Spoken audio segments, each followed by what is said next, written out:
Philippe pleurait, on peut y aller. On a lu de ces mangas ces derniers temps qui nous ont retournés. Peut-être aussi, mais pas de la même manière, donc on va vous en parler tout de suite. Le premier manga, bah justement, qui a provoqué une chialade, mais pas que chez moi. Ça, c'est génial, ça. Oh la vache, la gifle. Ouais, arrêtez tout, allez chercher les chiens gardiens des toits. C'est une histoire, mais vous avez plusieurs points de vue un peu de cette histoire qui s'imbriquent les unes les autres. C'est extrêmement poignant. C'est une famille et un homme qui ont un chien. Donc dit comme ça n'a pas l'air foufou, mais je vous assure, moi j'ai eu les larmes aux yeux à page 12. Hein, donc... Ouais, c'est vrai, tu t'en sors bien. Ça a commencé page 4. Le point fort de ce manga, c'est vraiment la narration. C'est-à-dire qu'il y a une succession d'histoires qui forment un énorme fil rouge. Et au final, il y a quand même un fil rouge à l'histoire. Et toutes les histoires sont ultra touchantes, alors pour des raisons diverses. Le point commun à toutes ces histoires, c'est toujours centré autour d'un chien, et c'est magnifique. Vous savez, vous avez certains livres comme ça qui vous embarquent, vous vous rendez même plus compte de ce qui se passe, et ben ça fait partie de ces livres-là. Ça se lit au final extrêmement vite. Vous êtes happé par cette histoire. Et une fois qu'on commence, enfin moi j'ai pas réussi à décrocher. Hein. La fin, c'est bien parce que ça vous redonne une petite lueur d'espoir comme ça, donc c'est une petite note positive. C'est une ode un peu à la vie hein, au final, hein, ce manga-là. Hein. À l'essentiel, à ce qui est vraiment important. Donc franchement, foncez lire ça. On peut pas trop vous en dire non plus parce que comme c'est un one shot, on va pas plus développer que ça. Mais ça c'est génial, génial. Gros coup de cœur de tous les deux. Popoya et Love Letter, le recueil de chez Mangetsu, là, par les auteurs de Mibu Gishiden. J'ai adoré la première histoire qui était un petit peu meilleure que la deuxième, mais les deux, honnêtement, sont très bien. L'histoire de ce cheminot qui raconte un peu sa vie, c'est poignant, c'est touchant, c'est simple, c'est juste, c'est bien dessiné, en plus, c'est plein d'émotions. Des émotions qui sont diverses, c'est-à-dire que la première histoire ne ressemble pas à la seconde. Non. Et pourtant, le but est le même, la fin est le même, le sentiment est le même, on est touché par les protagonistes, on est touché par ceux qui les entourent également, c'est important. Il n'y a pas de personnage secondaire. En fait, il y a la lumière, il y a un focus sur un personnage, mais tout est important, chaque détail est important dans les deux histoires et c'est ça que je trouve extrêmement bien construit, quoi. Et ça montre à quel point les sujets vraiment importants sont universels. Et ça, c'est aussi la preuve qu'on n'a pas besoin de faire des gros bouquins pour faire des belles histoires, ou des séries longues pour faire des belles histoires. Là, on a deux exemples de one-shot qui sont... ça va à l'essentiel, c'est très bien. Excellent.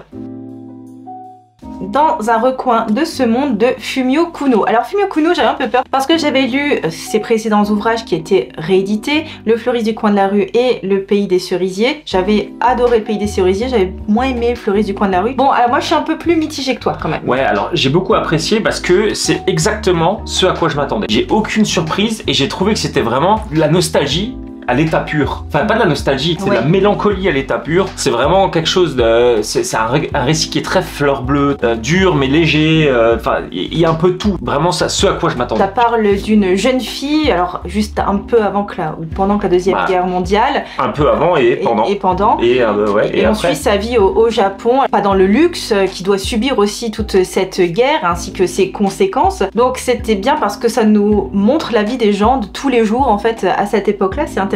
Mais ce que j'ai moins aimé, c'est que j'avais l'impression parfois que c'était un peu le dictionnaire de la survie pendant la Deuxième Guerre mondiale. Parfois c'était un peu trop descriptif pour moi, surtout le tome numéro 1. J'ai plus apprécié la deuxième partie du tome 2. Ce que j'ai beaucoup aimé aussi dans ce recueil, c'est que, enfin dans cette histoire-là, c'est que c'est pas non plus juste un récit de guerre où on apprend la vie pendant la guerre, etc. Non, c'est pas du tout.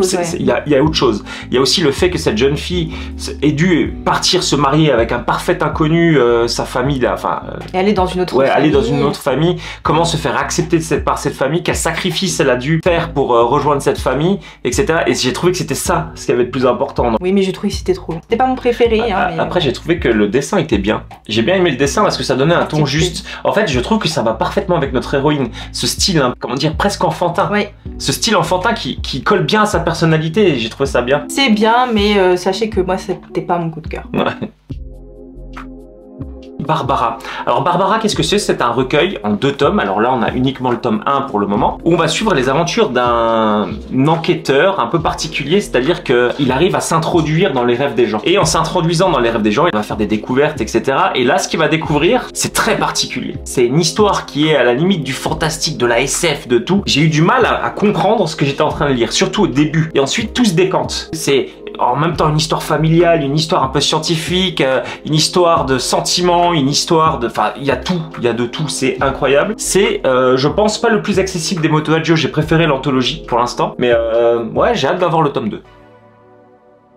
The World is Dancing. Je savais pas trop à quoi m'attendre, hein. J'ai trouvé Doka, j'ai dit allez vas-y. Ah oui. C'est spécial, hein. Alors c'est spécial, ça nous parle d'un jeune garçon qui est né dans une famille d'artistes danseurs et lui, bon, il a pas trop de talent, hein, mais bon, bah, vu qu'il est dans la famille, il doit s'y faire et il doit quand même tenter. Et un jour, il a la révélation en voyant une jeune femme qui n'avait rien, qui était pauvre, dans une pauvre hutte, faire une danse et il a été troublé et il a voulu reproduire cette danse et donc là quelque chose s'est révélé en lui. Et donc on suit ce garçon très dans la lune. C'est peut-être un peu trop artistique pour moi, je sais pas, c'est spécial, je sais pas comment vous dire d'autre que... Ouais, je disais ça, je me dis ouais, ok, et donc je voyais pas trop la finalité parce que c'est pas un shonen, hein. Le garçon va pas dire je vais devenir plus fort en danse, etc. Il s'est trouvé une motivation qui me semble un peu bancale. Il y a aussi un trait de personnalité que je comprends pas parce que bon, il est certes tout le temps dans la lune, ça c'était marrant, mais je veux dire, on dirait que c'est un alien qui vient de débarquer sur Terre et qui essaye de reproduire les faciès des autres comme s'il n'en avait jamais vu pour essayer de comprendre l'humain. Ouais. Donc je me dis, c'est quand même bizarre d'être dans une famille d'artistes et de pas comprendre les mimiques des gens. Enfin, je trouvais qu'il y avait des décalages comme ça dans ce qu'on essayait de nous raconter, des petites incohérences quand même qui m'ont gênée. C'est un peu trop artistique pour moi, quoi. Voilà. Un peu trop artistique. Ouais, c'est... Non, c'est encore les trucs de Ultra Perchos. C'est Thunder Street qui est vraiment un manga génial. Pourquoi? Parce que déjà l'histoire, moi elle m'a bien plu. En fait on va suivre un groupe de 3 enfants, adolescents, qui sont un peu... ils sont surnommés les Small Three, c'est un peu les ratés quoi. Et qui un jour tombent sur un logiciel, un CD, un logiciel qui va les propulser quelque part. Voilà, j'en dis pas plus, c'est un tome 1, mais l'histoire elle est trop marrante, elle est trop bien. Ils vont être en gros parachutés dans un univers sur laquelle ils ne s'attendaient pas à être parachutés et ils vont se rendre compte qu'ils ont acquis quelques compétences en étant propulsés dans ce monde-là. Voilà, j'en dis pas plus, allez lire ça. Et ce qui est bien, c'est que justement il y a un univers graphique particulier. Vous avez des décors qui sont en général hyper réalistes, très très beaux, et eux qui sont au milieu, qui font un peu personnage de cartoon au milieu de ces décors. Ça donne une vibe, ça donne une ambiance, ça donne quelque chose de particulier à ce manga, et j'ai hâte de lire le tome 2. Hein. La dernière des choses, un peu moins sympa. On a lu tous les deux Le Palais des Assassins. Et moi, j'attendais vraiment cette nouveauté. J'avais très envie de lire parce que j'adore les carnets de l'apothicaire. Donc évidemment, quand vous voyez ça, vous dites, il y a une vibe, il va y avoir quelque chose. Bon, clairement on n'a pas aimé. Bon. Non, alors je comprends qu'on puisse avoir apprécié l'ouvrage, mais ce ne fut pas notre cas. Alors donc on parle d'une jeune fille qui est fille d'un assassin et qui veut à tout prix rentrer dans les rangs de service des concubines de l'empereur pour se faire des amis. Alors déjà ça c'est nul. Ouais, c'est nul. Et en plus comme son père est un peu un sadique, il est à la limite du sadisme, hein, et il est assassin, il est sadique, il emploie des méthodes, il a des espions partout, enfin c'est quelqu'un de très influent et de manifestement détesté. Et ben elle étant sa fille, bah tout le monde la rejette. Exactement. Elle la voit, on dit oh mon dieu on va me tuer, et c'est maladif, c'est direct, c'est immédiat, donc elle subit le rejet instantané de chaque personne qui la croise. Donc c'est un peu dur pour se faire des amis. Donc c'était peut-être pas le bon plan de faire ça, c'est quand même dommage qu'une assassine soit aussi pas bien renseignée. Voilà, donc, en fait il y avait plein d'incohérences en fait, déjà de 1 dans le scénar de base, et des choses qui n'étaient pas très crédibles. Ouais. Rentrer dans un service pour avoir des amis, bon ok, il y avait peut-être d'autres moyens. Ensuite on se dit mais mince, elle rentre là-dedans, elle y connaît rien alors que normalement ça doit être la personne la plus informée du pays quoi, limite. Ensuite j'ai trouvé aussi qu'il y avait une sorte de mélange, j'allais dire de plagiat, mais d'influence, disons ça comme ça, un peu trop forte d'autres mangas contemporains et qui sont en train d'être sortis. Ouais. Alors évidemment on comprend très bien la vibe, les carnets de l'apothicaire parce que son père clairement c'est Jinchi, donc toi t'as pas lu mais voilà c'est ça, hein, dans le design c'est tout à fait ça. Elle nous sort des mimiques, des faciès, tu l'as dit, c'est Anya dans Spy Family. Dans Spy Family, en fait c'est raté parce que c'est pas très drôle, c'est forcé et surtout que le dessin moi je le trouve vraiment léger quoi. Je trouve pas ça très beau.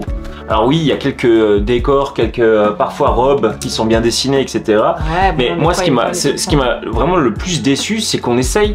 On vous balance des événements comme ça sans vous expliquer d'où ça vient ou pourquoi. Ok, bah tiens, elle fait ça. Ouais. Ok, mais comment, pourquoi elle fait ça? On sait pas. Il y a tout qui vous tombe dessus comme ça, un peu à la sauvette. Il n'y a aucune construction dans le récit. Tout vous est balancé comme ça et à vous de remettre tout dans l'ordre. Je trouve ça dommage parce que du coup, ça casse la fluidité du récit et on a d'empathie pour rien ni personne.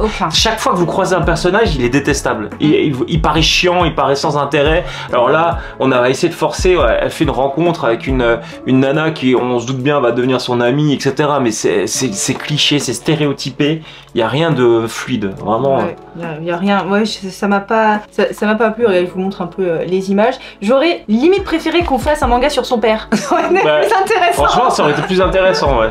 Voilà, ça aurait été peut-être plus adulte, parce que c'est quand même considéré comme un seinen, et ça aurait été plus intéressant que cette fille, on sait pas trop d'où elle... Enfin si, on sait d'où elle sort, mais on comprend pas quels sont ses skills pour... Enfin, ouais, c'est trop bizarre, c'est léger, c'est un peu fouillé. Ouais, c'est pas très bon. J'ai pas trop accroché sur ce tome 1 en tout cas. Voilà. Voilà pour ces sorties. Merci pour vos abonnements, ça nous fait super plaisir. Et puis on vous dit à très bientôt pour la prochaine vidéo. Allez, salut.